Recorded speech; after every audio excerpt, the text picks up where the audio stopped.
Ladies and gentlemen, welcome back to another Rainbow Six Siege video. I hope you guys are doing well today. For today's video, we're going to be talking about Operation North Star and all of the changes coming to the brand new season. But starting off with the big topic, we're going to hop right into it. Gameplay after death. Now, this is going to be a test server only feature. We're going to be able to play this on test server, give them feedback, let them collect data and statistics to see if they like it, what's wrong with it, what they can improve on. So definitely if you're on PC, play the test server. It's going to be out tomorrow, May 25th. Provide some details on what you like, what you don't like, so that way they can tweak this and get it ready if they do roll it out to a live build. So what are these changes? Now, attackers and defenders are both going to be affected by this. Dead players can control and drive their own drones. This includes Twitch's drone. You cannot drive the drone of another operator, so it's going to be specifically to whoever you're playing and whoever your teammates are playing. Antennas are shown on regular drones when the owner dies in order to help opponents know if the drone belongs to a dead or an alive operator. The abilities of observation tools and gadgets can be used as well. Examples, Twitch's drones and Zero's lasers. If you die with regular drones in your inventory, they will spawn at your original spawn location, so you can reuse them and actually help out your team.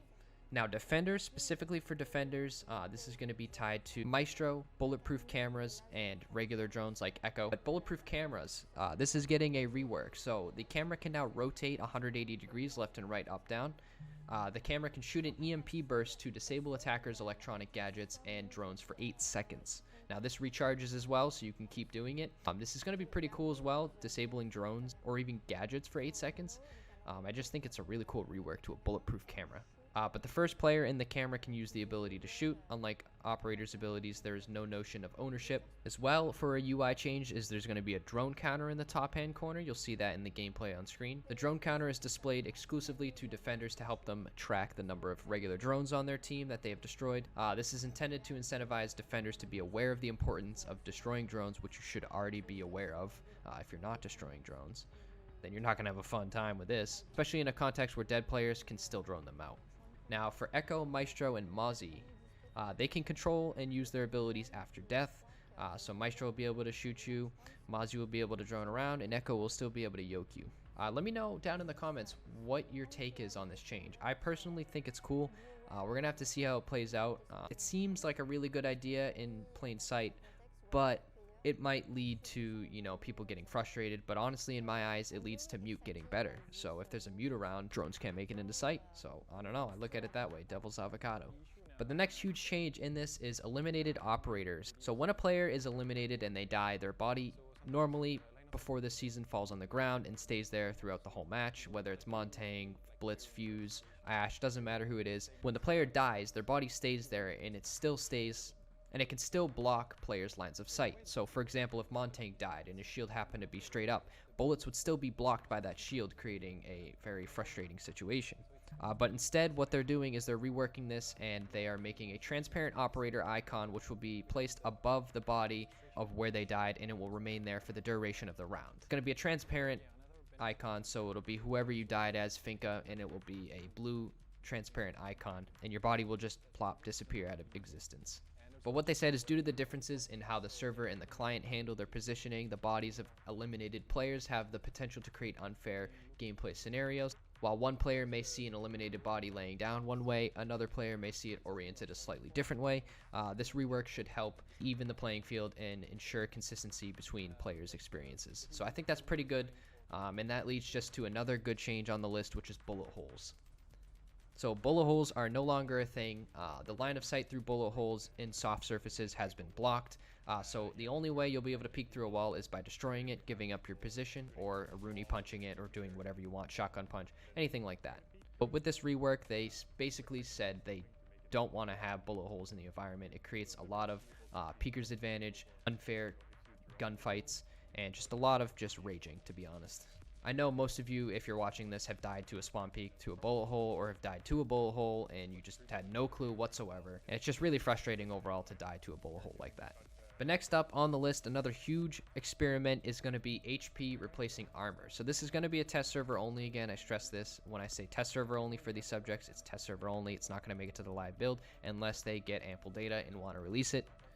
But with this, operator armor will be converted to HP. So for example, 3 armor operators will have 125 HP, 2 armor operators will have 110, 1 armor operators will have 100 HP, and Rook's armor plates will grant a buff to permanent HP for the round, so picking up an armor plate will buff an operator's maximum HP by 20 till the end of the round, so if you're a 1 speed and you pick up Rook armor, you will have 120.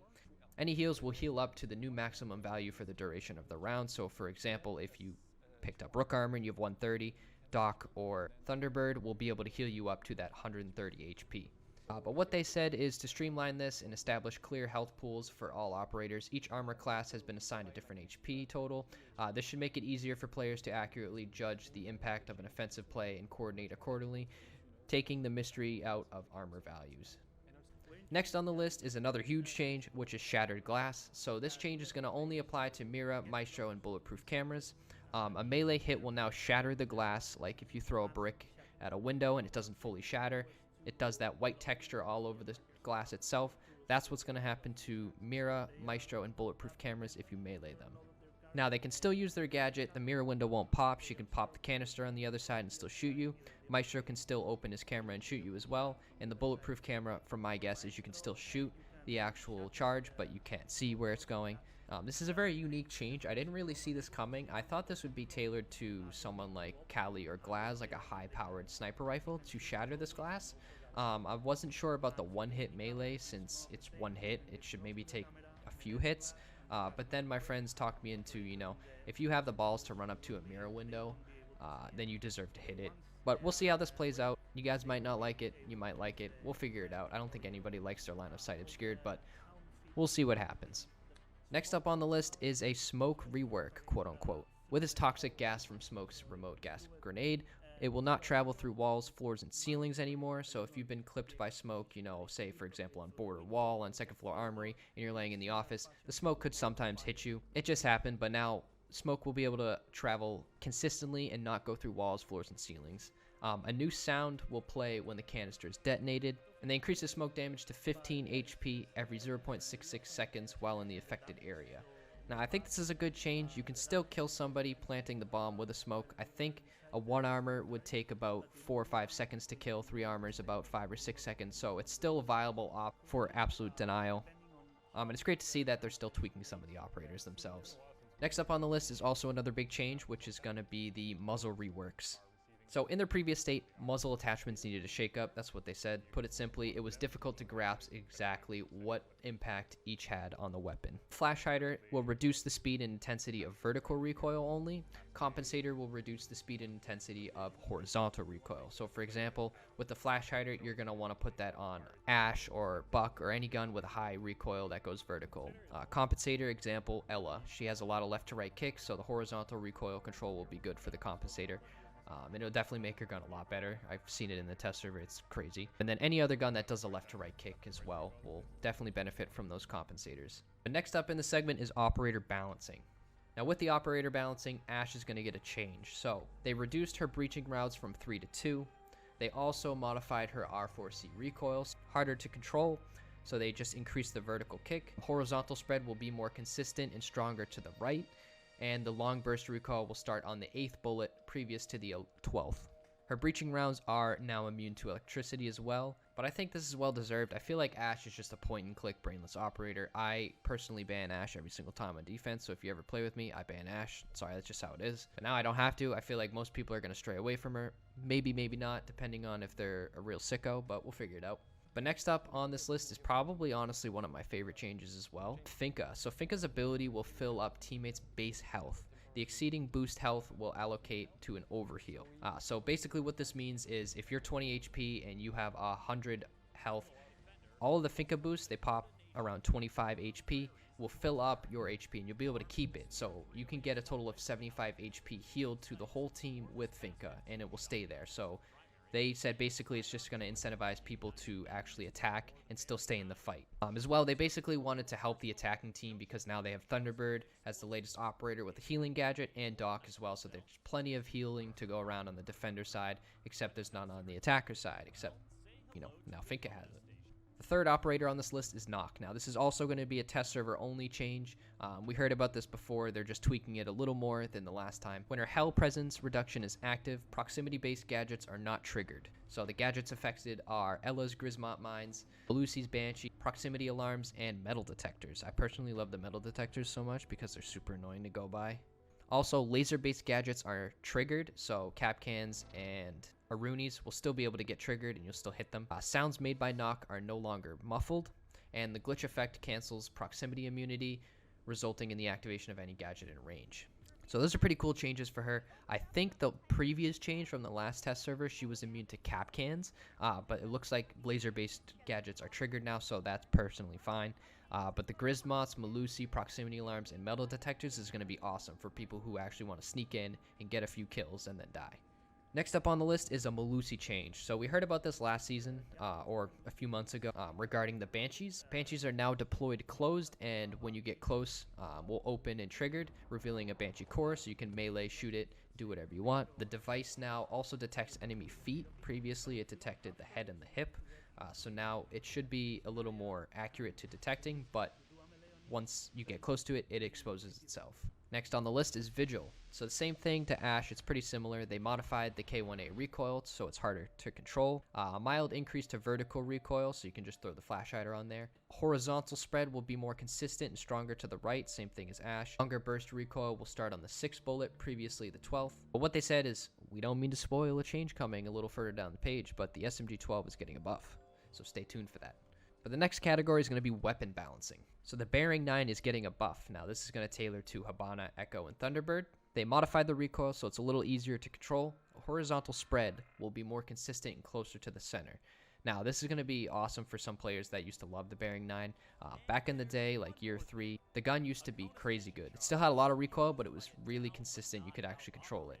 And then a few months later, they just absolutely nerfed the shit out of it. Same with the SMG-12s. It was just so hard to control. So basically, I just been choosing the pistol over it. But now that they actually buffed it a little bit, with the gameplay on screen, it is pretty good. It's reasonable to control, so that's looking good for the Bearing 9.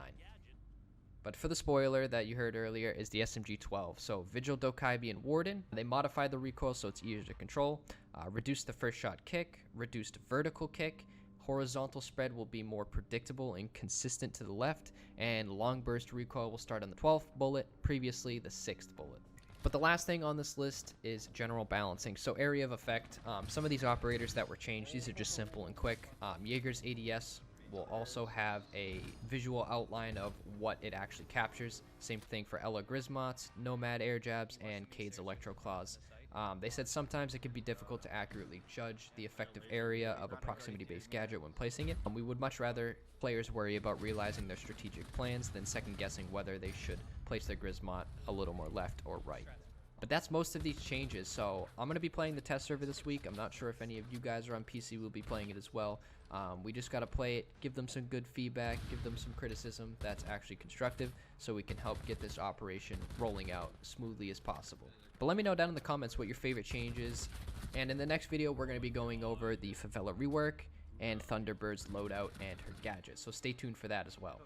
But if you guys did enjoy the video, don't forget to leave a like.